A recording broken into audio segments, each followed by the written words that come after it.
ఉద్యమ అభినందనలు. అయితే నేను ఇక్కడ ఉన్నటువంటి మస్తాన్ అంకులు అలాగే నాగేశ్వరరావు అన్న వీళ్ళంతా కూడా దాదాపుగా 75 నుంచి అరుణోదయలో ఉండడమే కాకుండా నాకు బాల్యం నుంచి పరిచయస్తులు. అలాగే నేను మొట్టమొదటిసారిగా 91లో అరుణోదయలోకి రావడము, అరుణోదయలో డాన్స్ చేయడము, అంతేకాకుండా వెలుగుపాట జలగ, ఈ జలగ అనే నాటిక మేము రవీంద్ర భారతిలో 93లో వేసాం. అప్పుడు నేను ఒక జడ్జి పాత్ర పోషించాను అందులో. అది మైండ్లో ఉండిపోయి జనానికి న్యాయం చేయాలంటే అడ్వకేట్ అవ్వాలని ఈరోజు నేను అడ్వకేట్గా కూడా ప్రాక్టీస్ చేస్తున్నా. అలాగే ఇందాకడ అంబికక్క పాట పాడుతుంది.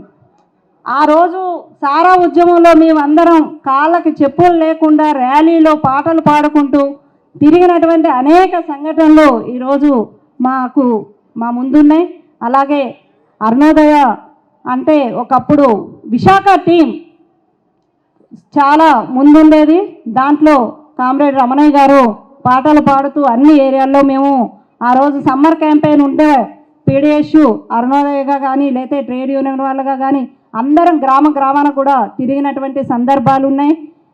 ఏదైనా సరే సాహిత్యము సాంస్కృతిక విప్లవమే ముందుకి వెళ్తుంది. ఎందుకంటే మొన్న మనం సాధించుకున్నటువంటి తెలంగాణ ఉద్యమం కూడా ఆటలతోనే ఉద్యమం కదిలింది. ఎక్కడైనా సరే సాంస్కృతిక ఉద్యమం అనేది బలోపేతం అయితేనే ఆ ఉద్యమాలు ముందుకెళ్తాయి.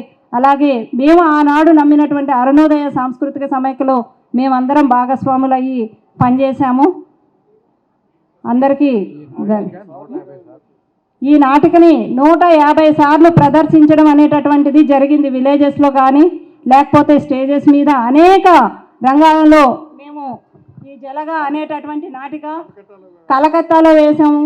అలాగే ఢిల్లీ కూడా వరకు వెళ్ళినటువంటి నాటిక ఇది. అప్పట్లో పత్తి రైతుల ఆత్మహత్యల గురించి ప్రధానంగా తీసినటువంటి నాటిక, ధరల మీద చేసినటువంటి నాటిక ఇవి.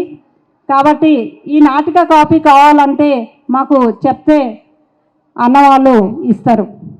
అందరికీ ధన్యవాదాలు.